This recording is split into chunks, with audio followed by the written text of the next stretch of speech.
Muito bem. Abra sua Bíblia comigo, meu irmão, no Evangelho de João. Estamos passeando pelo Evangelho de João, no capítulo 15, numa série chamada A Videira. E hoje, dia 28, ainda estamos no capítulo 15. A gente já está nele faz tempo. Mas nós vamos sair. Vamos seguir adiante. 15 de 18, dos versículos 18 até o versículo 27. João capítulo 15, versículos 18 até 27. Muito bem. Diz assim o texto: Se o mundo os odeia, tenham em mente que antes odiou a mim. Se vocês pertencessem ao mundo, ele os amaria como se fossem dele.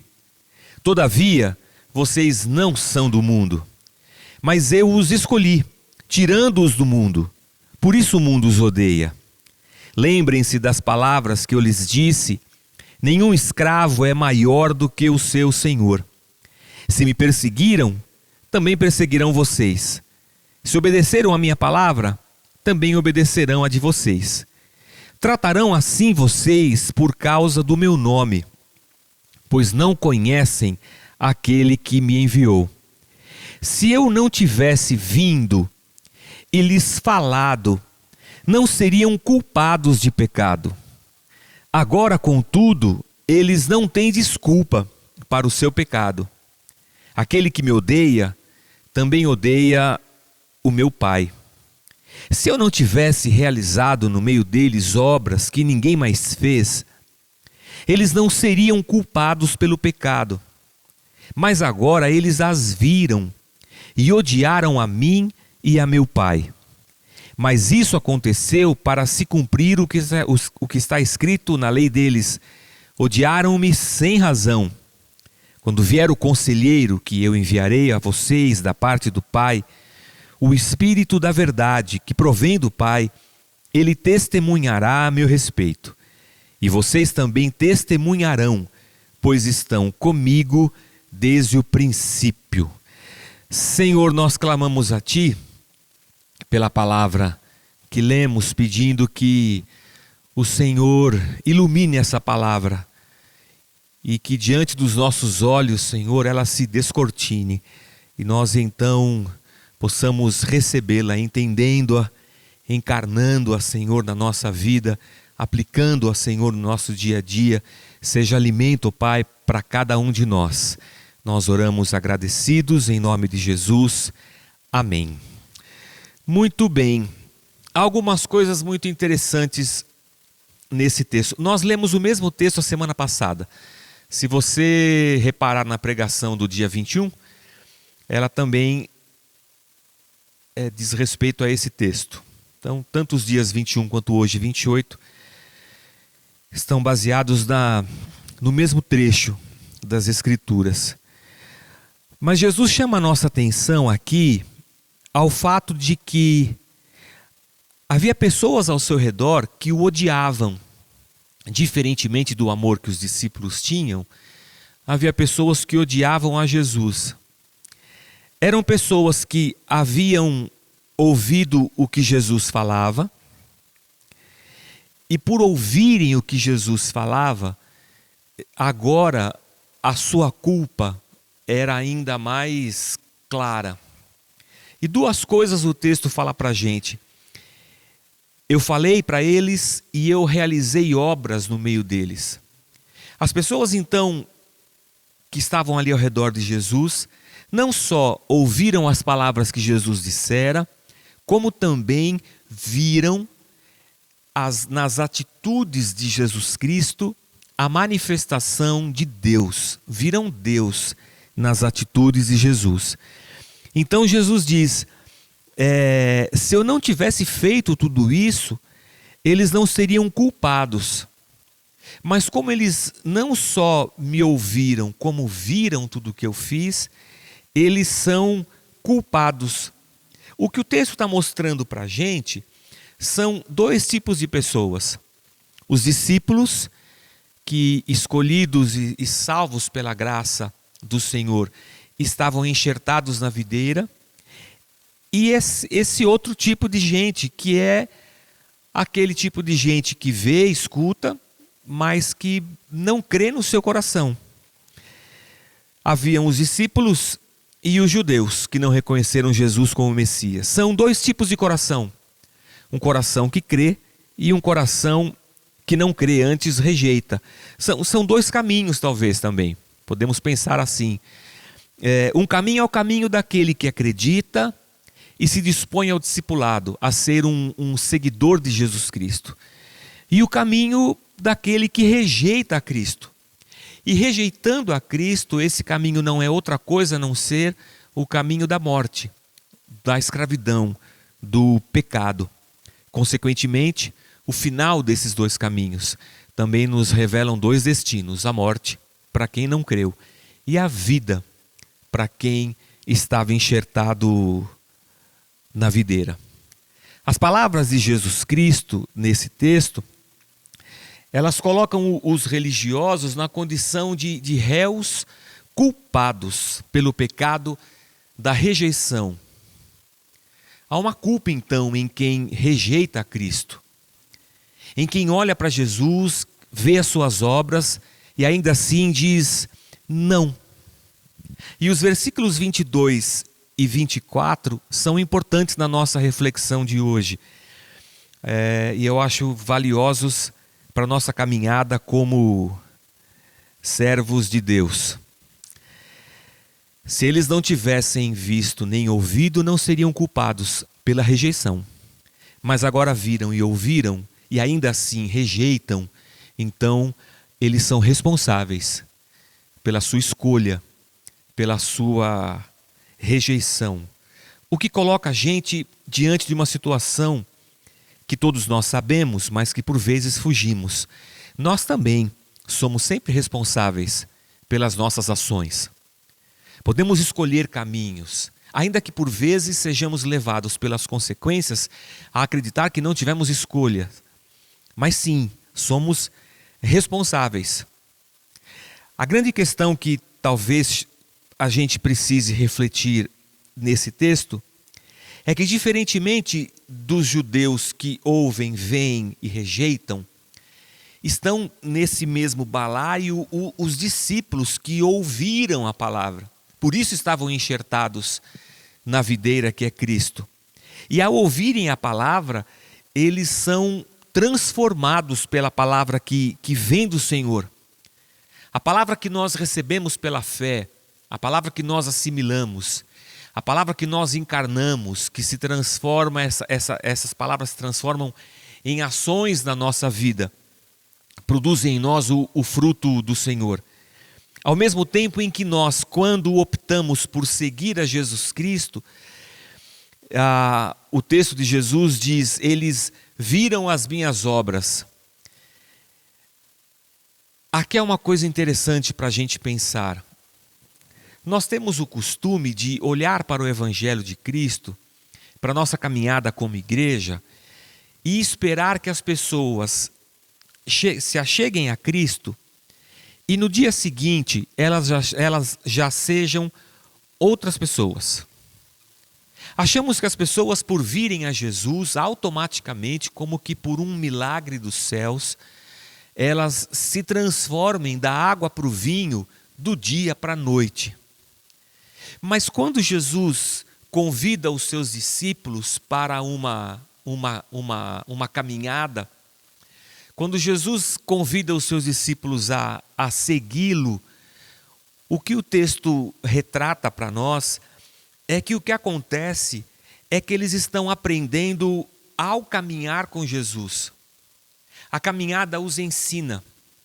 E essa caminhada de ver como Jesus fazia, a caminhada de olhar para Jesus e reconhecer em suas atitudes Deus, no amor, no acolhimento, a maneira como Jesus tratou a mulher samaritana, a maneira como Jesus tratava cegos, leprosos, nas atitudes de Jesus. O que os discípulos viam era a manifestação de Deus, o Deus invisível, que se torna visível na encarnação do Filho.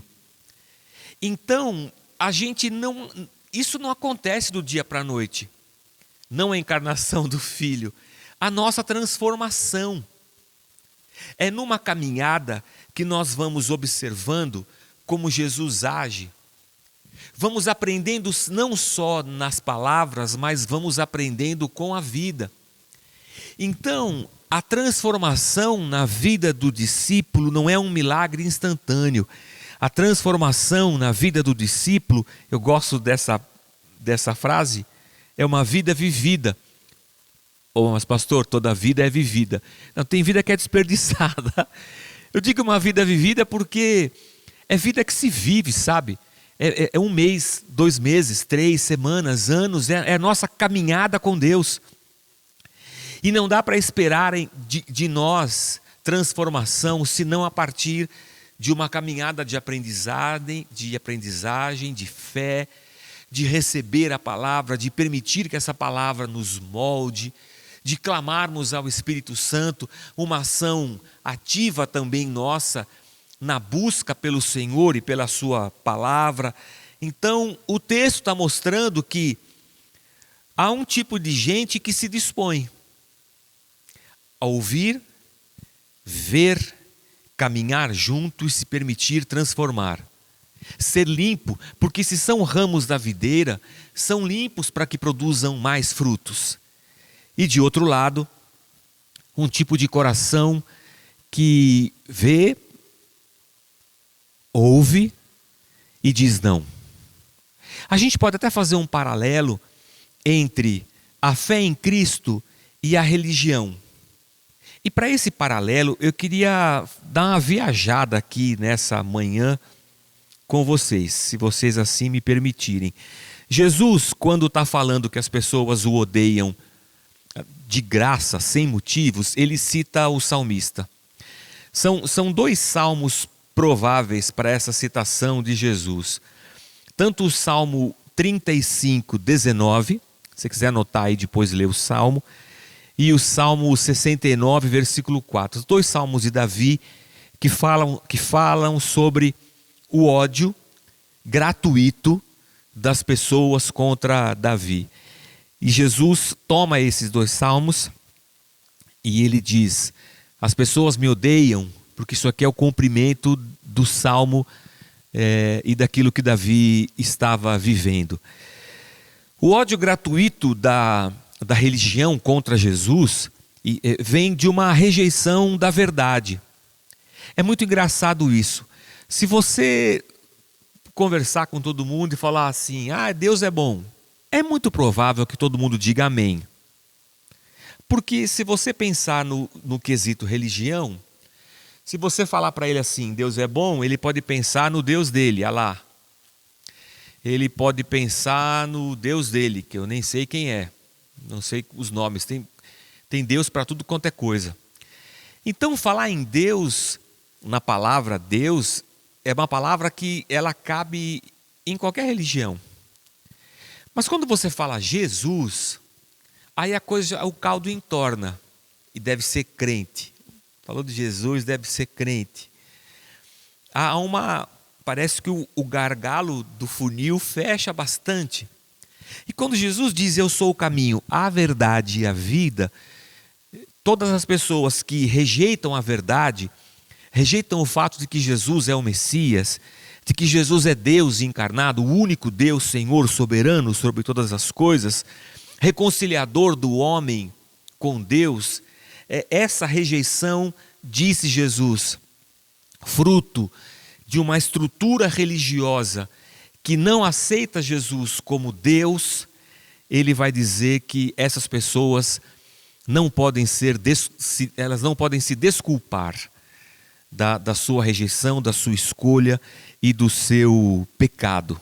E a viagem que eu quero fazer com você é voltar lá para o Velho Testamento, para a gente pensar em Moisés. Acho que vocês lembram de Moisés, não lembram de Moisés? Moisés chamou Moisés, tem até o filme. Tem o desenho é de José, né? Tem desenho de Moisés também, né? Aí tem desenho de Moisés. Tem tudo. Isso aí aprendeu na escola dominical, você viu o filme e tudo mais. Moisés também foi um cara que, de certa maneira, o povo odiou. Deus enviou Moisés para a libertação do povo e o povo odiou Moisés. O povo reclamava para Moisés que não tinha comida, que não tinha água, que não tinha carne. Reclamava do deserto, reclamava quando os egípcios perseguiram eles, quando eles saíram do Egito. Cara, o Moisés se lascou quando assumiu aquela responsabilidade de libertar o povo. E até quando Moisés subiu no monte para receber as tábuas da lei, demorou lá em cima, o povo lá embaixo fez uma confusão. Então, a mesma rejeição que eles tinham com Moisés, por conta das ações de Moisés, eu quero fazer esse paralelo com você e tentar aplicar isso na nossa vida hoje, e o que isso diz respeito a nós hoje. Também é o mesmo ódio, a mesma rejeição que os religiosos tinham com Jesus Cristo. E o primeiro texto que eu quero ler com vocês é Êxodo 14, dos versículos 11 a 12. Deve aparecer na sua tela, se tudo der certo, já está aí. Olha que coisa, a tecnologia é uma coisa maravilhosa. O texto fala assim, ó: disseram a Moisés: por falta de túmulos no Egito, que você nos trouxe para morrermos no deserto, o que você fez conosco, nos tirou de lá. Já lhe tínhamos dito no Egito: deixem-nos em paz. Seremos escravos dos egípcios. Antes ser escravos dos egípcios do que morrer no deserto. Que afirmação praguejosa. Existe praguejosa, Débora?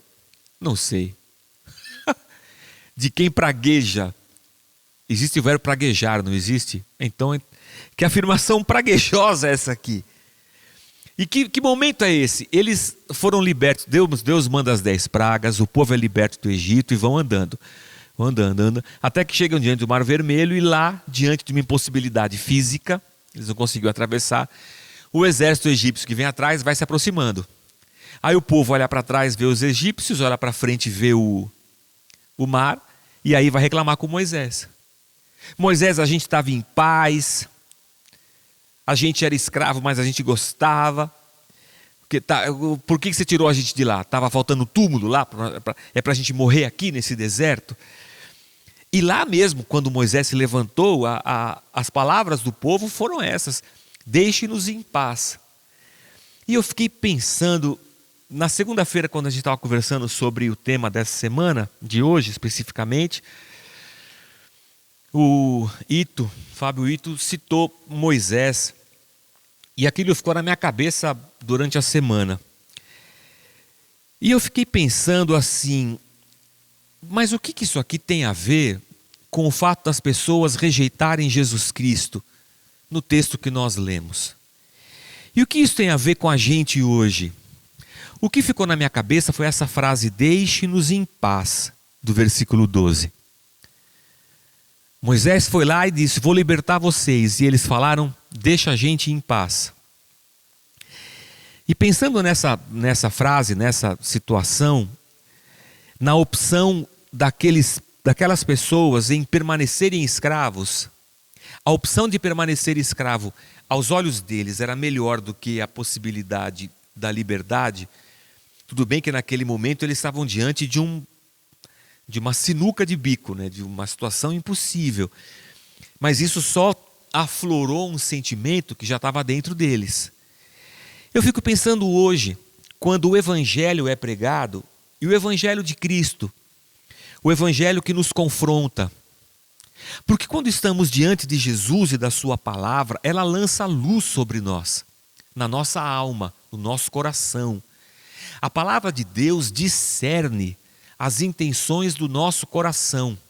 E quando nós ouvimos a palavra nos confronta no nosso pecado, nos nossos sentimentos, nas nossas ideias. E essa confrontação incomoda a gente, incomoda as pessoas. E ninguém quer ser confrontado no seu pecado. Ninguém gosta de chegar na igreja e o pastor pregar contra adultério quando a pessoa está adulterando, traindo a mulher. É um incômodo.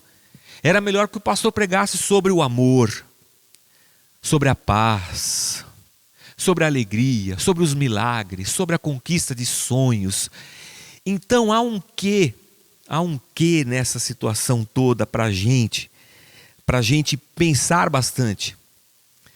Rejeitamos ou rejeitam a Cristo, vou usar esse verbo, porque eu especificamente tento não rejeitar.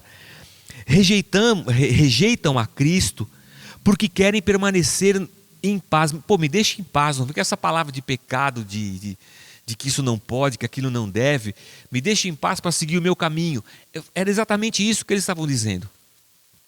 E por um outro aspecto, quando a religião opta por não confrontar a partir da luz do Evangelho, ela vai se cercar de um Evangelho só de o Jesus paz e amor, Jesus bem-estar.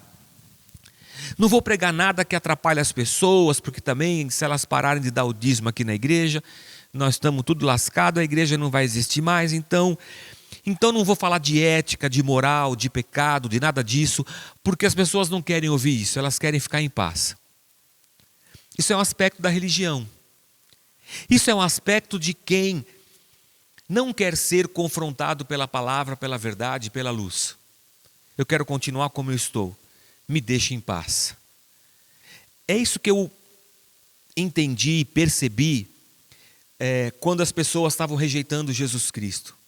Deixa a gente em paz com as nossas crenças, com as nossas religiões, que nós queremos seguir a nossa vida desse jeito.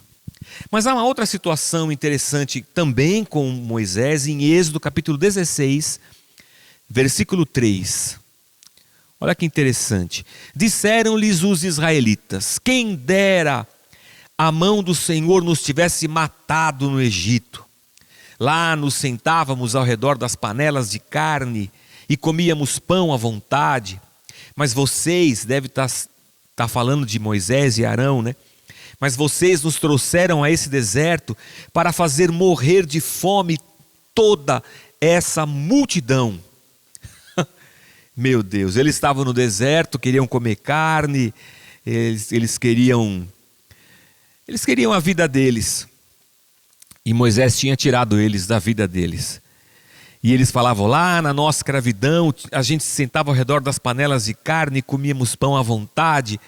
E agora a gente está nessa situação. Rejeitando Moisés. Rejeitando Moisés por causa das circunstâncias da vida.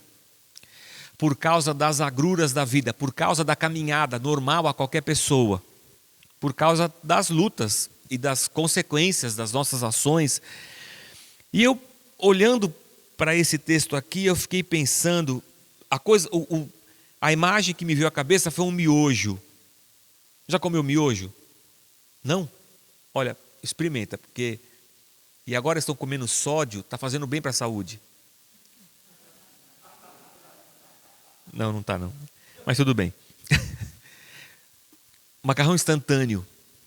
Você bota aquele pouquinho de água para ferver, 3 minutos, joga o macarrão lá, bota o saquinho, chablau, pronto, está pronto. Rápido e fácil.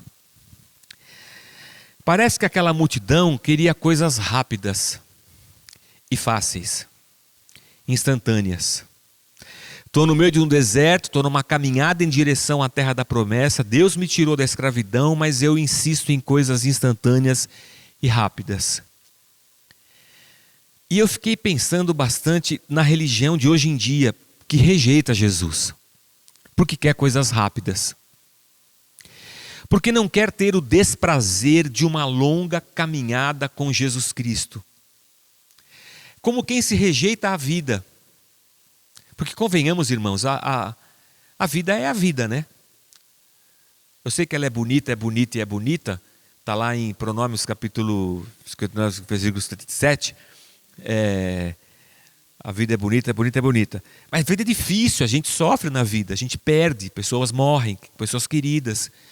A gente fica desempregado, a gente vive frustrações, tem coisa que não dá certo, a gente fica doente, familiares ficam doentes, a gente tem que mudar de casa. a vida, ela vai andando e ela apresenta para nós os seus percalços. Vivemos numa sociedade, vivemos num mundo caótico por causa do pecado. Não dá para esperar que a vida aqui embaixo seja perfeita e maravilhosa. Então, rejeitamos a Cristo e a caminhada de discípulo com Ele quando nos abrimos para uma religião de imediatismos. Queremos o milagre agora. Queremos que Deus abra a porta já. Queremos que Deus nos livre da malignidade. Malignidade, olha só. É como se todo mal viesse do diabo e eu quero que Deus me livre de tudo que é mal. Pô, aí é difícil. Para Deus livrar a gente de tudo que é mal, Deus tem que livrar a gente da vida. Porque a vida aqui embaixo é uma vida conturbada pelo pecado. Essa religião das coisas instantâneas se nega a uma caminhada de deserto, de aflições. Ela se nega ao choro, ao lamento. É uma religião meio que infantil, sabe? Porque se negando a caminhada, se nega também as escolhas, as responsabilidades. É uma religião que quer as coisas automáticas de Deus. E ainda se cerca, às vezes, de mensagens como se, assim, Deus vai tirar do ímpio. E aplicam uma exegese errada do texto. Deus vai tirar do ímpio para dar para nós, porque a gente é evangélico. E essa religião está rejeitando Jesus. E às vezes eu fico pensando se isso aqui não é um alerta para a gente, para mim, para você, que também temos dificuldade e problemas com o sofrimento, porque achamos que sofrer não é de Deus. A gente logo acha que ou está em pecado ou é o diabo. Todo sofrimento ou é pecado ou é diabo. Ou seja, não é uma consequência das minhas escolhas, não é a questão desse mundo pecador, não é um deserto que Deus mesmo colocou diante dos meus olhos. E um outro texto que eu queria compartilhar com vocês, também em Êxodo, no capítulo 32, no versículo 1. O povo, ao ver que Moisés demorava a descer do monte, juntou-se ao redor de Arão e lhe disse: venha, faça para nós deuses que nos conduzam, pois a esse Moisés, o homem que nos tirou do Egito, não sabemos o que lhe aconteceu. Moisés sobe para receber a lei e o povo fica lá embaixo. Aí Moisés começa a demorar e eles falam assim: bom, já que Moisés não volta, deve ter morrido lá em cima, alguma coisa deve ter acontecido, mudança nos planos. Arão, você ficou aqui embaixo, faz um favor para nós, constrói para a gente um Deus. Mas se eles construíram o Deus deles, esse Deus que eles construíram não é outra coisa senão o reflexo de suas próprias personalidades. O Deus deles é um reflexo deles. O Deus deles é eles próprios impressos naquela imagem. É um Deus para chamar de meu, sabe? Na verdade, a religião que rejeita Cristo, ela não quer um Deus que controle a sua vida. Ela não quer um Deus que tenha vontade própria. A religião quer ter um Deus que ela possa conduzir.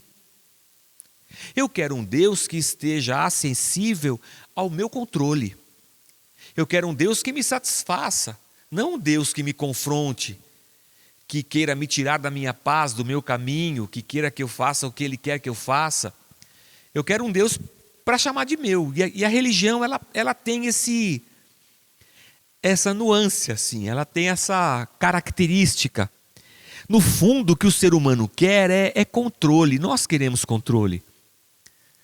Nós queremos todas as coisas bem acertadas. Eu quero a vida bem organizada, eu quero tudo do meu jeito, eu quero as minhas coisas, eu quero controlar as coisas, eu quero ter tudo debaixo das minhas rédeas, até mesmo a minha religião e o meu Deus eu quero debaixo da minha rédea.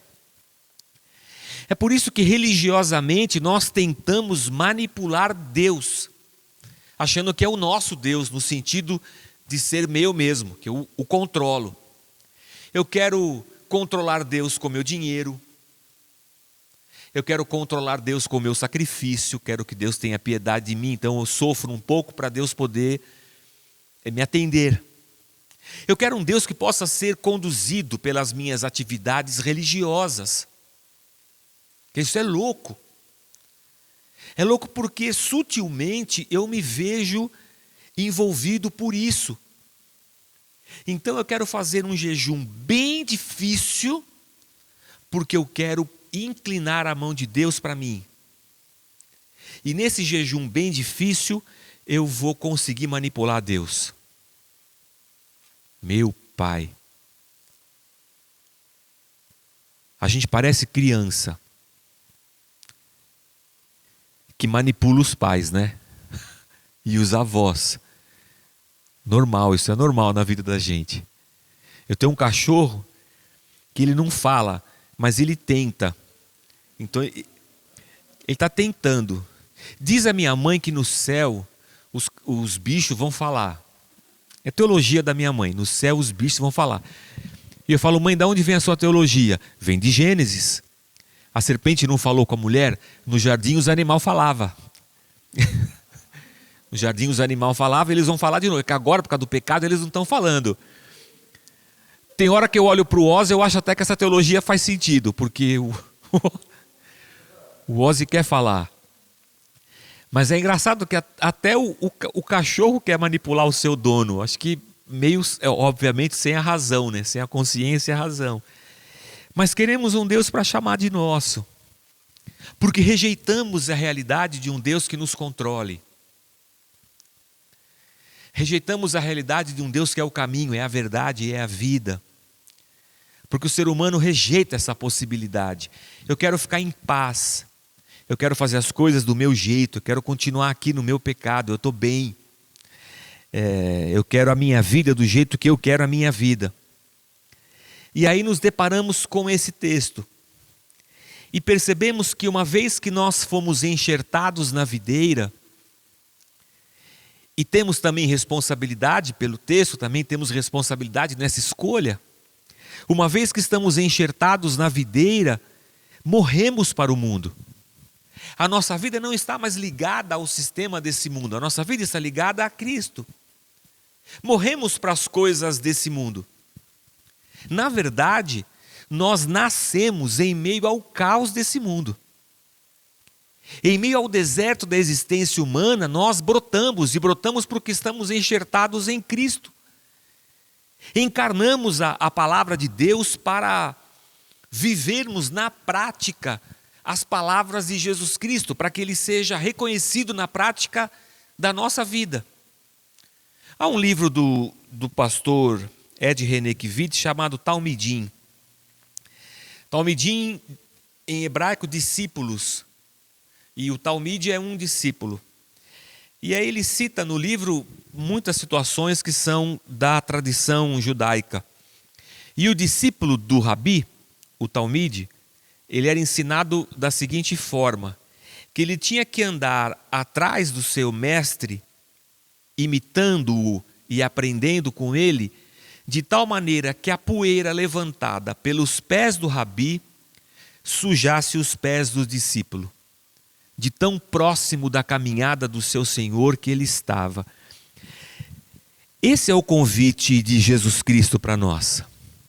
Que o sigamos tão de perto, ao ponto de que as nossas ações da palavra de Deus transformadora na nossa vida reflitam as ações de Cristo. Os discípulos foram chamados de cristãos. Na verdade, era uma coisa pejorativa, era pequenos cristos, mas de um modo jocoso. Acabou se tornando a nossa identidade. Sim, somos pequenos cristos, que não aprendemos o evangelho sentados em uma sala de aula, aprendemos o evangelho na vida, nas necessidades.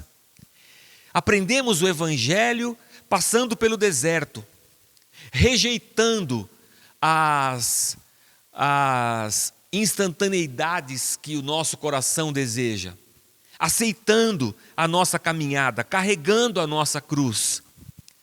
Aprendemos o Evangelho de Cristo, andando pelo caminho que Ele andou e nos dirigindo à morte como Ele também se dirigiu. Aceitamos a verdade de um Deus que é Senhor e soberano e que nós não somos. Aceitamos o fato de que, como aquela música que a gente cantava quando era criança pequena lá em Barbacena, que quando eu era criança ela já era velha. Era o solta o cabo da nau. Solta o cabo da nau. É que não. Solta a corda do barco, que está amarrada lá no cais, solta a corda do barco, entra no barco, pega o remo, começa a remar. E para onde vai? É Deus quem vai conduzir. É isso que falava a musiquinha. Acho que é por isso que a gente parou de cantar ela, porque essa música é de louco, né? Como assim? Vou remando e vou para onde? Deixa a vida me levar? Não, deixa Deus conduzir. Ser discípulo de Cristo é você, sim, fazer seus planos, obviamente, todos nós temos e oramos por eles, mas saber que a resposta certa vem do coração de Deus. E que Deus é quem está nos conduzindo. Estou lembrando aqui da Nil, nossa missionária, que ia para o Quirguistão. Mas no meio do caminho tinha uma pedra. É que versículo é esse mesmo? No meio do caminho tinha uma pedra no meio do caminho. Salmo 151. Boa. A Nil foi fazer uma ponte da sua viagem na Austrália e lá ficou. Com a quarentena, ninguém pode sair, ninguém pode se mexer e tal. Ela acabou ficando lá e talvez seja essa a vontade de Deus. E como é que a gente sabe? A gente só sabe andando. E andando a gente aprende submetendo-se a Deus. Enfrentando essas surpresas, esperando no Senhor. Tudo aquilo que o povo foi contra no deserto é a nossa caminhada como cristãos. A gente aprende de Cristo porque Ele nos revela quem é Deus. E é um texto que eu queria ler com você, em João, é o último para nós encerrarmos. João capítulo 1, versículo 18. Jesus Cristo, Ele é visto assim e descrito assim nas palavras de João. Ninguém jamais viu a Deus, mas o Deus unigênito que está junto do Pai o tornou conhecido. João capítulo 1, versículo 18. Ninguém nunca viu Deus, mas quando Jesus veio e encarnou, Jesus encarnado tornou Deus conhecido para nós, seres humanos. E aqui é uma coisa interessante para a gente olhar. Sempre que a gente vai estudar a Bíblia, se você fizer uma faculdade teológica, qualquer coisa assim, ou algum estudo sério da palavra de Deus, você vai ouvir a palavra exegese. Exegese. É uma palavra esquisita, né? Eu acho ela bem esquisita. Ela vem de uma palavra grega, ela vem de uma origem grega. E exegese significa você extrair do texto, lá no seu contexto, o que aquelas palavras querem dizer. E ela tem essa palavra tem um prefixo, ex, o EX, né? Exegese, é que a gente lê o X com som de Z, né? Coisas da nossa língua portuguesa. Ex é tirar de dentro, extrair. É por isso que quando você vai tirar um dente, que também vem do grego, dontos, você fala que é uma exodontia. Ex é porque você está extraindo o dente. Interessante. E o que isso tem a ver com tudo que a gente está pensando aqui? É que João fala assim, quando ele diz assim, que o Deus unigênito que está junto do Pai o tornou conhecido, é essa palavra que ele está usando. Exegeomai. Exegeseomai. Que legal! É como se Jesus Cristo estivesse mostrando para nós, revelando para nós, extraindo de Deus me entendam, por favor, a metáfora. Extraindo de Deus todo o seu significado e manifestando-o a nós. Quando olhamos para Jesus, vemos Deus. Jesus é a correta interpretação de quem é Deus. Ele é a imagem do Deus invisível. E as palavras finais do texto que nós lemos, João diz assim, que o Espírito Santo, que Deus vai enviar para nós, ele vai nos fazer entender quem é Jesus. E entendendo mais quem é Jesus, entenderemos mais quem é Deus. E que esse Espírito Santo vai nos ajudar a nós fazermos a mesma coisa. Nós mostrarmos Deus ao mundo. Há duas coisas extraordinárias aqui. A primeira delas é que estamos enxertados na videira pela graça de Jesus Cristo. E a segunda delas é que podemos demonstrar Deus nas nossas ações e na nossa vida. A questão aqui e a pergunta que não quer calar e que nós temos que responder é: qual é a nossa escolha hoje? Qual é a nossa escolha hoje? Eu acho que essa é uma pergunta que a gente tem que responder todo dia. Qual é a nossa escolha? Escolhemos um evangelho falacioso, enganoso, mentiroso, das soluções imediatas, dos macarrões instantâneos? O que nós queremos é um evangelho que não nos confronte. Queremos continuar o nosso caminho do jeito que estamos. Não queremos queimar a cachola para pensar. Queremos um Deus para chamar de nosso.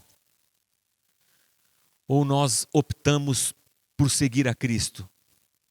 E seguindo a Cristo, entregamos a Ele o controle da nossa vida. Soltamos a corda do barco e saímos remando. Entregando para Ele o controle da nossa vida, nos abrimos a possibilidade da luz dele nos confrontar. E nós olharmos para nós mesmos e percebermos as mazelas, o pecado, as reais intenções do coração. E nós sermos confrontados com quem nós realmente somos. E termos que falar: Senhor, me perdoa. Qual escolha que nós faremos hoje? Escolhemos a Cristo ou escolhemos aquilo que o povo escolheu lá com Moisés? Me deixe em paz, eu quero seguir o meu caminho. Deixo essa pergunta para você responder. Deixo junto uma sugestão. Escolha a Cristo todos os dias da tua vida. Se é de um caminho que você precisa, então escolha a Cristo, porque Ele é o caminho, a verdade e a vida. Se é de vida que você precisa, escolha a Cristo. Se é a verdade que você quer saber, escolha a Cristo, porque somente nele há uma esperança para nós. Queria convidar você a uma oração. Que você fechasse os teus olhos agora na sua casa e nós orássemos juntos. Senhor, muito obrigado pela tua palavra. Nós oramos nessa manhã com a necessidade de respondermos a ti, Senhor, e sempre darmos essa resposta consciente, meu Deus. E a nossa resposta, Pai, é Cristo. Sim, escolhemos a Cristo. Na tua graça, no teu amor, na tua eleição, escolhemos a Cristo. Nesse paradoxo que não se resolve, nós escolhemos a Cristo. Sim, Senhor, queremos segui-lo. Queremos pegar a nossa cruz e andar nos passos de Jesus Cristo de tal maneira que a poeira de seus pés suje os nossos pés. Queremos seguir a Jesus Cristo para que a luz do Senhor nos ilumine, revele o nosso pecado, revele a sujeira que habita dentro de nós. E então, arrependidos e confessando o nosso pecado, Senhor, encontremos a cada dia perdão, restauração, transformação em Ti, Senhor. Escolhemos seguir a Jesus Cristo, Pai, e perder o controle da nossa vida. não sermos mais donos do nosso destino, mas o nosso destino estar nas mãos do Senhor. Escolhemos te chamar de Senhor, Deus, e que tu realmente sejas Senhor da nossa vida. Escolhemos ser servos, escolhemos te servir. E segundo o texto que lemos, Pai, nosso coração é grato, porque estamos ligados à videira que é Cristo, e a nossa oração agora como igreja, Pai, nos ajuda para que as nossas atitudes e as nossas ações, como cidadãos, como pais, como filhos, como servos teus, como profissionais, como cidadãos nesse mundo caído, Pai, que as nossas ações, elas reflitam Jesus Cristo. Que a Tua palavra, Senhor, seja de tal maneira encarnada em nós, que nos transforme, nos molde. E tudo aquilo que fizermos, Pai, seja para a honra e glória do Teu nome. Nos ajuda, Senhor, como igreja, nos ajuda como indivíduos e nos abençoa, Pai. É o que nós oramos agradecidos, em nome de Jesus, o Teu Filho. Amém. Amém.